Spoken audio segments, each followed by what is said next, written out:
یعنی ابراہیم علیہ السلام کا جو منہج ہے، ابراہیم علیہ السلام کی جو ملت ہے، وہ جب بتاتی ہے، یہ واضح کرتی ہے رشتہ داری صرف اور صرف وہاں ہی ہوگی جہاں رب کے ساتھ تعلق قائم ہوگا۔ جہاں رب کے ساتھ تعلق قائم نہیں ہے وہاں رشتہ داری بھی نہیں دیکھی جائے۔ امت کو احساس دلایا جا رہا ہے، امت کو جناب اس راہ پہ لگایا جا رہا ہے تاکہ کوئی بھی بندہ اس دینی کام سے کسی بھی معاملے میں سستی کا شکار نہ ہو۔ اخلاق میں دعوت کا منہج بھی آئے گا کہ دعوت دینی کیسے ہے۔ حضرت سیدنا ابراہیم علیہ نبینا و علیہ السلام کے اوصاف عالیہ کو بیان کرنے کے بعد اس امت کو، بلکہ بطور خاص حبیب کریم صلی اللہ علیہ وآلہ وسلم کو اور آقا علیہ السلام کے وسیلہ جلیلہ سے اور حضور کی اتباع میں امت کو بھی، یعنی بالتبع امت کو بھی ملت ابراہیم کی پیروی کا حکم دیا۔ یہ ذہن میں رہے کہ اللہ تعالیٰ نے ارشاد فرمایا کہ پیچھے ابراہیم علیہ السلام کے اوصاف شریفہ بیان ہوئے، جن میں ابراہیم علیہ السلام کے لیے امہ کا لفظ بیان کر کے فرمایا کہ وہ اکیلے ہی جماعت تھے۔ اس بات کی طرف اشارہ کر دیا گیا کہ ابراہیم علیہ السلام جو ہیں اکیلے ہی حق پرست تھے، اور ان کے ساتھ کوئی بھی نہیں تھا جو حق کی پیروی کرنے والا ہو، اور ان کو کوئی صبر کا عرض کرنے والا ہو، یعنی اکیلے ہی تھے ابراہیم علیہ السلام۔ کوئی ان کا غم گسار نہیں ہے، کوئی غم خار نہیں ہے، کوئی جو ہے ان کی کندھے کے ساتھ کندھا ملانے والا نہیں ہے، تو اکیلے ابراہیم علیہ السلام تھے۔ تو یہاں اللہ تعالیٰ نے فرمایا ثم اوحینا، پھر ہم نے وحی کی الیک حبیب آپ کی طرف۔ جی کس چیز کی وحی کی؟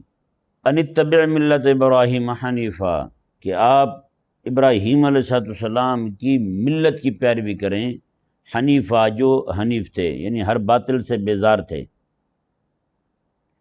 یہاں یہ مسئلہ ذہن میں رہے، ابراہیم علیہ السلام کی ملت کی پیروی کا حکم ہے، اور ملت کے تحت، لفظ ملت کے تحت کچھ چیزیں ہمارے علماء بیان کرتے ہیں۔ اس ملت کے تحت جو ہے نا، ہم کہتے ہیں نا ملت ابراہیم ہے، جی تو ملت کے تحت جو ہے نا سب سے پہلے عقیدہ آتا ہے۔ کیا آتا ہے؟ عقیدہ آتا ہے۔ اگر عقیدہ ٹھیک نہیں ہے تو وہ ملت ابراہیم پہ ہو سکتا نہیں ہے، بالکل نہیں ہو سکتا۔ سب سے پہلے عقیدہ ہے، اس کے بعد عبادت ہے، ٹھیک ہے نا جی۔ عقیدے کے بعد عبادت آتی ہے، عبادت محض اللہ کی، یہ ایک نظریہ رکھنا کہ عبادت اللہ کی ہی ہوگی، اور دوسرا یہ ہے کہ اس عبادت کو بجا لانا۔ بہت سارے لوگ ہیں، مسلمان ہیں، کلمہ پڑھتے ہیں، وہ یہ تو نظریہ رکھتے ہیں عبادت صرف اللہ کی ہے، لا الہ الا اللہ پڑھ لیا تو مطلب یہی ہے اس کا کہ معبود برحق صرف اللہ ہی ہے، لیکن وہ عملاً عبادت کرتے کوئی نہیں ہے۔ یہاں دونوں باتوں کا حکم ہے، عقیدہ بھی کہ عبادت اللہ کے لیے ہے، اور عمل بھی، عبادت کرنی بھی ہے۔ ابراہیم علیہ السلام جو ہیں، آپ نے کسی بھی موقع پر اللہ تبارک و تعالیٰ کے حکم سے کبھی پاؤں پیچھے نہیں کیا، کبھی بھی، خواہ کسی طرح کا بھی عمل ہو، ہمیشہ ابراہیم علیہ السلام جو ہیں وہ اللہ تبارک و تعالیٰ کے حکم کے پابند رہے ہیں۔ دو چیزیں ہو گئیں، عقیدہ ہو گیا، عبادت ہو گئی، اور تیسرا جو ہے وہ دعوت ہے۔ وہ کیا ہے؟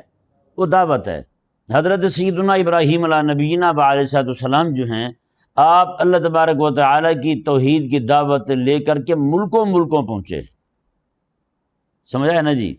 آپ دیکھیں عراق جو ہے، عراق میں آپ کی ولادت ہوتی ہے، وہاں آپ دعوت دیتے ہیں، وہاں سے آپ کو ہجرت کا حکم ہوتا ہے، آپ شام پہنچتے ہیں، شام جب آتے ہیں تو یہاں آ کے مختلف علاقوں میں آپ دعوت دیتے ہیں، لوگوں کو اللہ تعالیٰ کے دین کی طرف بلاتے ہیں، وہاں سے پھر حکم ہوتا ہے کہ آپ اب مکہ میں بھی جائیں۔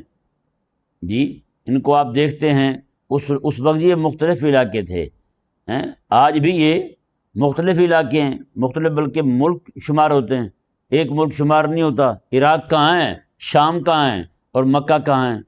جی مکہ حجاز مقدس میں آتا ہے، اور یہ جو علاقہ تھا ابراہیم علیہ السلام کا وہ کہاں کھڑا ہوا ہے۔ اس طرح کر کے حضرت سیدنا ابراہیم علیہ نبینا و علیہ السلام کو جو دعوت کا حکم دیا گیا ہے نا، وہ دعوت دینے کے لیے آپ ایک جگہ نہیں بیٹھے، سمجھا ہے نا جی۔ آپ دیکھیں حج کے لیے دعوت دے رہے ہیں تو کہاں کھڑے ہوئے ہیں؟ یہاں مکہ مکرمہ میں کھڑے ہو کے ایک پہاڑی پہ کھڑے ہوتے ہیں، وَأَذِّن فِي النَّاسِ بِالْحَجِّ کا جو حکم ہوتا ہے آپ کو، وہ آپ مکہ مکرمہ میں یہاں کھڑے ہو کے دیتے ہیں۔ دعوت توحید کا کام شروع کہاں سے کرتے ہیں؟ وہ عراق سے کرتے ہیں، ٹھیک ہے جی۔ وہ دیتے دیتے یہاں آپ پہنچتے ہیں، حضرت ابراہیم علیہ نبینا و علیہ السلام۔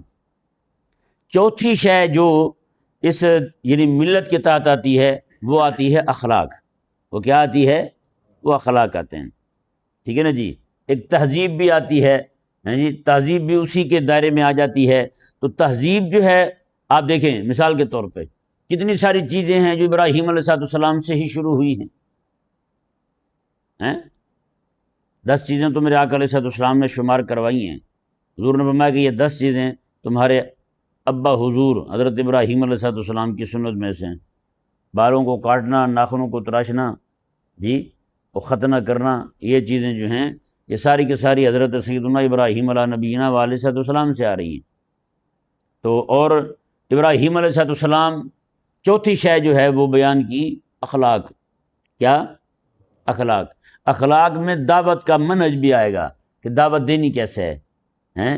اب ابراہیم علیہ السلام کی اخلاق آپ دیکھ لیں قرآن کریم کی روح سے، عراق سے آپ کا نکلنا دیکھ لیں، آپ کو آپ کے اخلاق سمجھ آ جائیں گے، آپ کی اللہ تعالیٰ کے لیے غیرت سمجھ آ جائے گی، اللہ تعالیٰ کی توحید کے لیے آپ کا جو ہے وہ ولولہ اور جذبہ سمجھ آ جائے گا کہ پورا ملک آپ کے خلاف ہے، اور وہیں سے آپ کلاڑا اٹھاتے ہیں اور ان کے بتوں کو توڑ دیتے ہیں۔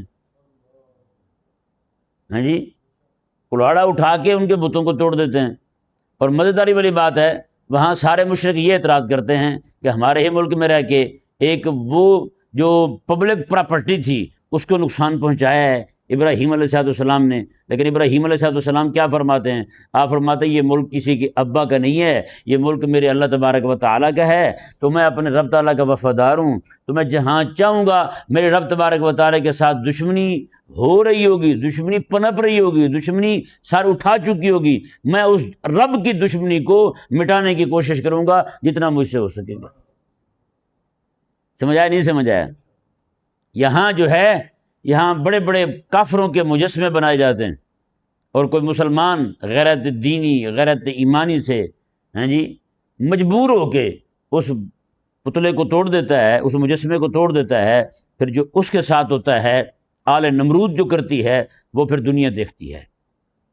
ہیں جی، ایک لڑکے نے ایک یہاں کسی بدبخت کے دماغ میں یہ بات سوجھی، اس کی کسی گھر والوں میں سے کسی نے بتایا تھا کہ آپ کے جد اعلیٰ جو ہیں وہ رنجیت سنگھ ہیں۔ وہ کیا ہیں؟ وہ رنجیت سنگھ ہیں۔ آپ کے دادے پردادے میں لکڑ دادے بھکڑ دادے میں کوئی غلام رسول نہیں آتا تھا، بلکہ آپ کے دادے پردادوں میں وہ رنجیت سنگھ آتا تھا۔ تو اس نے کیا بدبختی کی، اس نے یہاں مجسمہ بنا دیا لاہور میں، اور مجسمے میں یہ کیا کہ اس رنجیت سنگھ کے ہاتھ میں تلوار بھی پکڑا دی۔ یہ وہ بندہ تھا جو لاہور، اکیلا لاہور نہیں ہے، پورے پنجاب میں گھروں میں گھس گھس کے مسلمان بہنوں بیٹیوں کو قتل کرتا تھا، مردوں کو قتل کرتا تھا۔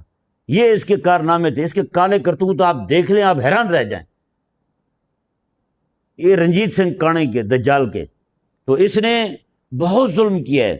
ملتان پہ اس نے چڑھائی کی، وہاں ہزاروں لوگوں کو قتل کر دیا اس نے۔ کون سا علاقہ چھوڑا تھا اس نے مسلمانوں کے لیے؟ یہ بھی تو بتائیں۔ تو اس نے بہت اندھیر نگری مچائی ہوئی تھی۔ ان کو سوجھی کہ جناب ہمارے والد الاقدس جو ہیں وہ وہی بنتے ہیں ہمارے، انہوں نے جناب اس دجال کا یہاں پہ مجسمہ بھی بنا دیا، وہ گھوڑے پہ بیٹھا تھا، مجسمہ بنا دیا، اور اس کے ہاتھ میں تلوار تھما دی کہ اسی تلوار سے تم مسلمانوں کو اس نے سیدھا کیا تھا۔ وہ جیسے وہ بدبخت جہلم کا کہتا ہے کہ میرے بڑے منگول جو تھے انہوں نے تمہارے بابوں کو یعنی اولیاء اللہ کو قتل کیا تھا۔ یعنی اب اس بات سے تو نے تو خود اقرار کر لیا ہے کہ منگول تیرے تھے اور اولیاء اللہ جو تھے وہ ہمارے تھے، کہ نہیں سمجھ آیا؟ یعنی اولیاء اللہ کے ساتھ تیرا کوئی تعلق نہیں تھا۔ اللہ اکبر کبیرہ۔ تو یہ جو ہے نا اسی طرح انہوں نے بھی اپنا سلسلہ نسب ظاہر کیا ہے۔ وہاں ایک لڑکا تھا، وہ بھی وہ مدرسے کا نہیں تھا بچہ، یونیورسٹی کا تھا بچہ، اس نے غیرت ایمانی سے مجبور ہو کے ویسے سیر پہ گیا ہوا تھا، اس نے دیکھا ہوگا کہیں سے جناب ایسا معاملہ ہے تو یہ وہی ہے منحوس، اس نے جناب دو چار کوئی چیزیں مار کے اس کا تھوڑا حلیہ بگاڑ دیا، بس پھر اس کو کئی سال تک کے لیے قید کی سزا سنائی تھی بزرگوں نے۔ سمجھا نہیں سمجھا؟ بتائیں جہاں یہ حال ہو، یہ اللہ تعالیٰ نے تو فرمایا کہ اچھا مزیدار والی بات یہ دیکھیں قرآن کریم میں اللہ تعالیٰ نے کیا فرمایا، میں ملت ابیکم ابراہیم، فرمایا یہ تمہارا جو دین ہے نا، یہ والی جو ملت تم لیے پھرتے ہو، فرمایا یہ تمہارے ابا جی ابراہیم کی ملت ہے، تمہارے ابا جی ابراہیم علیہ السلام، تمہارے ابا حضور ابراہیم علیہ السلام کی ملت ہے۔ تو بتائیں ابا حضور کی ملت کیا ہے؟ ابا حضور جو ہیں ان کے اخلاق کو دیکھا جائے تو وہ ان کے اخلاق کیا بتاتے ہیں؟ نمرود کی حکومت میں رہ کے ان کا سرکاری خدا نہیں سمجھ آیا، ان کا سرکاری خدا جو ہے اس کو توڑنا یہ ابراہیم علیہ السلام کے اخلاق میں سے ہے، ابراہیم علیہ السلام کے اخلاق میں سے ہے۔ تو بتائیں آج جو ہے یہ نعوذ باللہ من ذالک یہ سرکاری خداؤں کو پروموٹ کرتے پھرتے ہیں، اور جو بندہ ابراہیم علیہ السلام کے ملت کا پیروکار بن جائے، اپنے ابا حضور کی ملت کا پیروکار بنتے ہوئے کسی بت کو توڑ دے، تو یہ کیا کہتے ہیں، وہی جو اس وقت نمرود نے کیا تھا وہی یہ لوگ کر رہے ہیں اس کے ساتھ۔ بتائیں اب کہاں جائیں، کیا کہیں اس بات پر؟ تو پیارے بھائیوں، اللہ تبارک و تعالیٰ نے حکم دیا ابراہیم، اب دیکھیں ایک تو یہ بات ہو گئی، دوسرا یہ ہے ابراہیم علیہ السلام نے اپنے سگے چچے کو کہا کہ میں بری ہوں تم سے، میرا تمہارے ساتھ کوئی تعلق نہیں ہے، کیونکہ تم توحید کی طرف نہیں آ رہے، تم مشرک ہو، لہذا جب تک تم مشرک ہو میرا تمہارے ساتھ کوئی تعلق نہیں ہے۔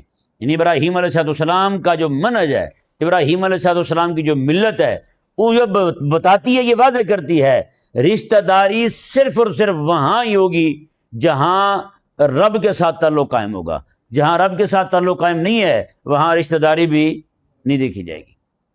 بالکل، اور کسی فارسی بزرگ نے کہا تھا، یہ آج ہی آتے ہوئے نا مجھے یہ شعر یاد آیا، انہوں نے کہا کہ ہزار خیش بیگانہ از خدا باشد، انہوں نے کہا بھی ہزار میرا اپنا ہو اور ہو وہ میرے رب سے بیگانہ، ہزار میرا اپنا ہو، میرا رشتہ دار ہو، میرا خون ہو میرا، لیکن میرے رب سے بیگانہ ہو، تو کہتا ہے فدائے یک تن، کہتے ایک بندہ وہ مل جائے مجھے جو میرے رب کا آشنا ہو، آشنا با خدا باشد، وہ آشنا ہو میرے رب سے، میرے رب کی معرفت رکھنے والا ہو، تو میں ہزار اپنے اس ایک بندے کے قدموں پہ قربان کر دوں جو میرے رب کی معرفت رکھنے والا۔ تو یہی نظریہ ابراہیم علیہ السلام کا ہے، جس ملت کو اپنانے کا حکم ہے وہ نظریہ ابراہیم علیہ السلام کا۔ آپ یہ عقیدہ بھی دیکھ لیں، عقیدے کے لیے غیرت کا اظہار بھی دیکھ لیں، اور وہ غیرت کا جو منہج ہے وہ بھی ابراہیم علیہ السلام عطا فرما رہے ہیں۔ حکومت کے اندر رہتے ہوئے نمرود مردود کی حکومت ہے اور آپ بتوں کو توڑ دیتے ہیں، صرف یہ نہیں کہ بتوں کو توڑ کے آگے پیچھے ہو جاتے ہیں، نہ قبول بھی کرتے ہیں کہ میں نے کیا ہے، نہیں سمجھ آیا، بلکہ قبول کیا کرتے ہیں، ذلیل کرتے ہیں ان کو۔ اور جب سارے اکٹھے ہو کے انہوں نے کہا یار یہ کس نے کیا ہمارے خداؤں کے ساتھ ہیں، تو انہوں نے کہا کہ یار ایک نوجوان ہے وہ ان کے بارے میں باتیں کرتا ہے، جو باتیں کرتا ہے یہ کام بھی اسی کا ہوگا، جو ان کو برا کہتا ہے کام بھی تو اسی کا ہوگا، ایڈریس پوچھنے کے بارے میں کوئی پریشانی والی کوئی بات ہے، جو باتیں کرتا ہے اسی نے کیا ہوگا۔ ابراہیم علیہ السلام کو طلب کیا جاتا ہے، ہاں جی آپ نے کیا ہے، آپ نے باقی سب کو توڑ کے کسی کا ناک، کسی کے کان، ٹانگ، پاؤں توڑنے کے بعد بالکل ایسے جناب کو لنگڑا ہے، کوئی لولا ہے، کوئی کانا ہے، کوئی کیسا ہے، بڑا جو تھا اس کو چھوڑ دیا ویسے ہی، اس کے کندھے پہ رکھ دیا۔ ابراہیم علیہ السلام آئے، کہا جی یہ کس نے کیا ہے؟ ابراہیم علیہ السلام نے فرمایا کہ یار وہ جو بڑا کھڑا ہوا ہے اسی سے پوچھ لو، کلاڑا کس کے کندھے پہ ہے، کلاڑا کس کے کندھے پہ ہے اسی سے پوچھو۔ کیسا ذلیل کیا ان کو، یعنی ایک تو یہ کہ تم انہیں خدا سمجھتے ہو، تم سمجھتے ہو یہی تمہارے کرتے دھرتے ہیں، یہی تمہارے بھگوان ہیں، یہی تمہارے کام بنانے والے ہیں، تو میں پھر ان سے پوچھتے کیوں نہیں تم؟ یعنی یہ کہ میں تم کو انہوں نے بچایا کیوں نہیں؟ ایک بات بتاؤں یہاں پہ لطیفہ والی، آج کل بہت یہ معاملہ چل رہا ہے، کئی ازلی بدبخت جو ہیں وہ میڈیا پہ آ کے کہہ رہے ہیں کہ امام حسین رضی اللہ تعالیٰ عنہ کو شہید کرنے والے سنی تھے، سنا نا آپ نے؟ بڑے بڑے جو ہے نا وہ براؤن وولف جو ہیں، وہ وائٹ وولف، وہ آ کے جناب کہہ رہے ہیں کہ حضرت سیدنا امام حسین رضی اللہ تعالیٰ عنہ کو بلانے والے تو ہم لوگ تھے لیکن شہید کرنے والے وہ لوگ تھے۔ پہلی تو بات یہ ہے کہ اگر بلانے والے آپ تھے تو آپ نے ہی امام حسین کو ان کے حوالے کیا تھا، ہیں تو آپ سے بڑا پھر غدار کوئی نہیں۔ کہتا جی غدار ہم ہیں، قاتل سنیے، کیا بات ہے بھائی، ہیں اس نے سیدھا منہ بھر کے کہہ دیا، کیا بدبختی ہے ویسے۔ اور یہ بڑے عرصے سے کہتے آ رہے ہیں۔ ایک بندہ تھا، وہ میں پیچھے مسجد میں تھا تو وہاں وہ نائی تھا، وہ دکان پہ ہوتا تھا، جب بھی مجھے دیکھتا تھا کہیں بیٹھے ہوئے تو بس پہنچ جاتا تھا، وہ آ کے اسی طرح باتیں شروع کر دیتا تھا۔ ایک دن پتہ نہیں اس کو سختی نے اٹھایا، وہ آگے مجھے کہنے لگا یہ آپ لوگ جو ہے نا امام حسین کے قاتل ہو۔ میں نے کہا اچھا، میں نے کہا یار آپ یہ بات بتاؤ، یہاں پہ کوئی تلاشی وغیرہ کسی کے گھر میں کوئی بندہ قتل ہو جائے تو قتل کے بعد پولیس آئے گی، یہاں تلاشی لے گی نا لوگوں کے گھروں سے؟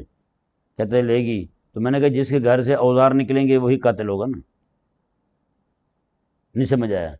جس کے گھر سے اوزار نکلیں گے وہی قاتل ہوگا نا؟ کہتے ہاں وہی ہوگا۔ میں نے کہا آپ تلاشی لے رہے ہیں ہمارے گھروں کی بھی اپنے گھروں کی بھی، ہیں برچیاں ساری یہ چیزیں کس کے گھر سے نکلتی ہیں؟ جس کے گھر سے نکلیں گی وہی قاتل ہوگا امام حسین رضی اللہ تعالیٰ عنہ کا۔ میں نے کہا یہ تو اللہ نے لعنت ملی ہے آپ کے بوتھے پہ کہ آج تک وہ اوزار تمہارے گھروں سے نکلنے نہیں دیے۔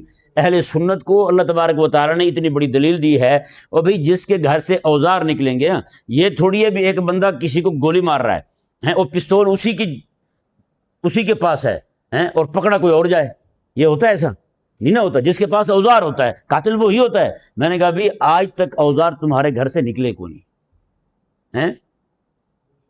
سمجھ آیا مسئلہ؟ اور یہ بھی ممکن ہے کہ اس وقت کے لوگ تمہارے یہ ان چیزوں کے ساتھ نہ کرتے ہوں، پہلے چپیٹے مکے گھسنے مارتے ہوں گے، لیکن اب جو ہے یہ معاملہ آپ کا بہت آگے تک جا چکا ہے۔ تو بھائی ابراہیم علیہ نبینا علیہ السلام نے انہیں ذلیل کیا اور فرمایا وہ بے وقوف ہو، مجھ سے پوچھ رہے ہو، اور جس کے پاس اوزار ہے، جس کے کندھے پہ کلہاڑا پڑا ہوا مرتے، اس سے کیوں نہیں پوچھتے تم؟ اسی سے پوچھ لو، اور میرے پاس آ گئے ہو تم، اسی سے پوچھو۔ ایک تو یعنی آپ نے یہ ذلیل کیا ان کو، بھائی اوزار جس کے پاس ہے اسی نے کیا ہوگا۔ دوسرا آپ نے یہ فرمایا کہ اوے تم جسے کہتے پھر تو خدا ہے تمہاری رکشا کرے گا، اس کا حال یہ ہے کہ وہ تم اپنی برادری کو نہیں بچا سکا، چھوٹے خداؤں کو، وہ اپنی برادری کو نہیں بچا سکا، تمہیں کیسے بچائے گا؟ یعنی کہ اس سے ثابت یہ ہوتا ہے کہ فقط جو ہے نا وہ ان کے بتوں کی مرمت کرنا ہی ابراہیم کی سنت نہیں ہے، بلکہ مرمت کرنے کے بعد اس کے ماننے والوں کو ذلیل کرنا بھی ابراہیم علیہ السلام کی یہ اخلاق ہیں۔ ابراہیم علیہ السلام ہند میں ایک بہت بڑا مندر تھا، سلطان اورنگزیب عالمگیر رحمہ اللہ نے توڑا تھا، توڑنے کے بعد وہ ٹوٹا ہوا تھا، اس کے ماتھے پہ نا لکھا ہوا تھا فارسی زبان میں اس کی مرمت کرنا جائز نہیں ہے بحکم سلطان، بحکم سلطان، یعنی سلطان نے، کیونکہ وہ مندر بغاوت پہ اتر آیا تھا، اس کے جو اندر تھے پنڈت ونڈت وہ پیلے دھوتی والے اور پیلے ماتھے والے، وہ سارے بغاوت پہ اتر آئے تھے، تو سلطان نے جناب اس کو اکھیڑ مارا۔ امام احمد رضا رحمہ اللہ سیر کے لیے گئے ہوئے تھے اس علاقے میں، تو آپ نے وہ دیکھا تو ایک بندہ کہنے لگا حضرت یہ کیا لکھا ہوا ہے؟ آپ نے میں یہ لکھا ہوا ہے کہ اس کی مرمت کرنا درست جائز نہیں ہے، اس کی مرمت کوئی نہ کرے بحکم سلطان۔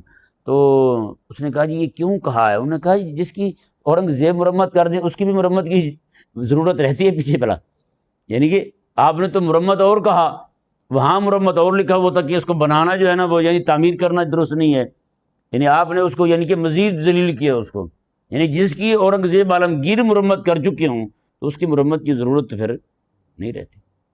سمجھ آیا نہیں سمجھ آیا؟ تو یہ ابراہیم علیہ السلام کے اخلاق ہیں بھائی۔ فقط اتنا نہیں ہے کہ ابراہیم علیہ السلام نے فرمایا کہ میں نے توڑے ہیں، آپ نے قبول بھی کیا میں رب کی محبت میں مستغرق ہوں، مجھ سے یہ برداشت نہیں ہوتا بھائی میرے رب کی دشمنی کوئی جناب اس کا اظہار ہو کہیں پر کسی بھی طریقے سے ہو۔ اللہ اکبر کبیرہ۔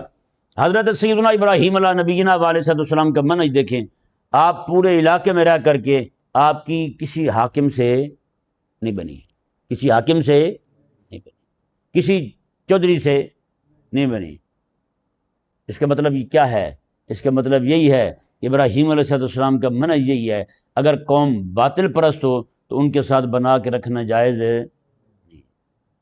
اپنے سگے چچا کو کہہ دیا میرا تیرے ساتھ تعلق نہیں، اپنے علاقے والوں کو کہہ دیا، خود حکومت کو کہہ دیا، حکومت کے سرکاری خداؤں پہ کلہڑا چلا دیا۔ یہ ابراہیم علیہ السلام کے اخلاق ہیں بھائی، یہ ابراہیم علیہ السلام کا عقیدہ ہے، اس عقیدے کا اظہار ہو رہا ہے جی، اس عقیدے کے لیے غیرت کا اظہار ہو رہا ہے، اور کس طور پہ کر رہے ابراہیم علیہ السلام، قربان جائیں، سچی بات ہے۔ اسی آیت مبارکہ کو دیکھیں نا جس میں اللہ تعالیٰ نے ملت ابیکم، میں تمہارے ابا، کیا الفاظ ہیں یار، قسم خدا کی، بڑی اپنائیت محسوس، دل کھنچتا ہے، ہیں ایسے جیسے وہ اونٹنی کا بچہ نہیں ماں کی طرف دوڑتا ہوا جاتا ہے، دل یوں لپکتا ہے ابراہیم علیہ السلام کی طرف، اور یہ جملے پڑھ کے کہ اللہ تعالیٰ نے فرمایا کہ ملت ابیکم، میں یہ تمہارے ابا حضور کی ملت ہے، ہاں یہ انہی کے عقائد نظریات ہیں، یہ انہی کا دین ہے، یہ انہی کی شریعت ہے، ہیں اللہ اکبر کبیرہ۔ تو کس طور پہ اللہ تبارک و تعالیٰ نے یہ ہمیں ابراہیم علیہ السلام کی پیروی کا حکم دیا ہے، سمجھایا نہیں سمجھایا بھائی؟ ابراہیم علیہ السلام کی پیروی کا حکم دیتے ہوئے اللہ تعالیٰ نے یہ فرمایا۔ اب یہ ابا حضور کا لفظ لانے کی وجہ پتہ کیا ہے کہ نہیں سمجھ آئی؟ آپ اپنے ماحول کو دیکھیں، ارد گرد کو دیکھیں، تو آپ کو اس بات کی حساسیت کی سمجھ آ جائے گی کہ اللہ تعالیٰ نے جو فرمایا ملت ابیکم، میں تمہارے ابا حضور کا دین ہے یہ جی۔ مثال کے طور پر کسی بندے کی دکان ہو، میں اسے سمجھانے کے لیے عرض کر رہا ہوں، کسی بندے کی دکان ہو، وہ بندہ بے حس ہو، اسے کسی شے کی پرواہ نہ ہو، وہ جناب ہر شے کو اللہ تعالیٰ بیچتا رہے، یہ 5 روپے کلو لے جاؤ، یہ 10 روپے کلو، یہ اٹھا کے لے جاؤ 5 کلو 200 روپے کی، بس یہ اس طرح کرے۔ کوئی بندہ اس کا خیر خواہ آ کے اسے کہے، وہ کہے، اسے پتہ ہو کہ یہ دکان اس کے ابا نے کتنی محنت سے بنائی تھی، سمجھ آئی نہیں سمجھ آئی؟ تو جب وہ یہ لفظ بولے گا یار یہ دکان آپ کے ابا کی ہے، بتائیں اس کو یہ صرف اتنا جملہ بولنا کافی نہیں ہو جائے گا؟ بولے نا، اتنا جملہ بولنا کافی ہو جائے گا کہ یہ تیرے ابا کی ہے۔ مطلب کیا ہے؟ یہ صرف جملہ تو صرف یہ بتا رہا ہے کہ یہ تیرے ابا کی ہے، لیکن اس کے پیچھے احساسات کیا ہیں، اس کے پیچھے اس کے ابا کی قربانیاں کیا ہیں، اس کے پیچھے اس کے ابا کی محنت کتنی ہے، اس کے پیچھے اس کے ابا کی جوانی، بڑھاپا، ہر شے جو قربان ہوئی ہے وہ کیا ہے، وہ ساری کی ساری اس کے سامنے واضح کر دے گی کہ یہ تیرے ابا کی۔ یہ ایسے ہی ہے جیسے مثال کے طور پر ایک بندہ ہو، میں نے پہلے بھی یہ مثال دی تھی ایک بار درس میں، ایک بندہ ہو، وہ اس کے کھیت ہوں، پانی لگانے کے لیے رات کو اس کے پانی کی باری ہو، اپنے بیٹے کو بھی بھیجے اور اپنے نوکر کو بھی بھیجے، دونوں جا کے سو جائیں، پانی نہ لگائیں، پانی سارا ضائع ہو جائے، سمجھایا نہیں سمجھایا؟ پانی سارا ضائع ہو جائے۔ اب بتائیں ابا جو ہے وہ دونوں میں سے کس پر زیادہ غصہ کرے گا، بیٹے پر یا نوکر پر؟ بیٹے پر غصہ کرے گا نا۔ وہ کیا کہے گا؟ وہ یہی کہے گا کہ وہ تو نوکر تھا، وہ تو دیہڑی دار تھا، وہ تو مزدور تھا، اور یہ تیرا تو اپنا تھا نا، تو نے کیوں کیا ایسا؟ تو کیوں سو گیا؟ تجھے نیند کیوں آ گئی؟ تیرے تو ابا کا تھا یہ، تو کیوں سو گیا؟ پانی سارا ضائع کر دیا، اب باری آئے گی بڑی دیر کے بعد، زمین ساری خشک ہو جائے گی، کیا کرے گا تو؟ بتا ذرا مجھے، سمجھ پڑا نہیں سمجھ پڑا؟ یہ ہے ملت ابیکم۔ ملت ابیکم کیا کہ یہ امت پوری کو احساس دلایا جا رہا ہے، میں جو دین تمہیں دیا جا رہا ہے نا، یہ تمہارے ابا حضور کی محنتیں ہیں، اس کے پیچھے تمہارے ابا حضور نے پورے علاقے کی پوری حکومت کے ساتھ جو ہے نا ان کی دشمنی مول لی تھی، ہجرت کی تھی مکے سے، وہاں سے عراق سے، ہجرت کے بعد جا کر کے یہاں جناب چلتے چلتے چلتے چلتے کیسی محنت کے ساتھ تم تک دین پہنچایا ہے، اور اسی تم دین پہنچانے کے لیے وہ آگ میں گئے تھے۔ ملت ابیکم، یہ تمہارے ابا کا دین ہے، تمہارے ابا کی ملت ہے، سمجھ آیا نہیں سمجھ آیا؟ تو یہ جو ہے نا اس میں بڑی ایک طرح سے چاشنی ہے، امت کو احساس دلایا جا رہا ہے، امت کو جناب اس راہ پہ لگایا جا رہا ہے تاکہ کوئی بھی بندہ اس دینی کام سے کسی بھی معاملے میں سستی کا شکار نہ ہو۔ سمجھ آیا نا جی؟ انشاءاللہ عز و جل اس پہ کل جو ہے وہ تفصیلی گفتگو کریں گے۔ اللہ تبارک و تعالی سمجھنے کی توفیق عطا فرمائے۔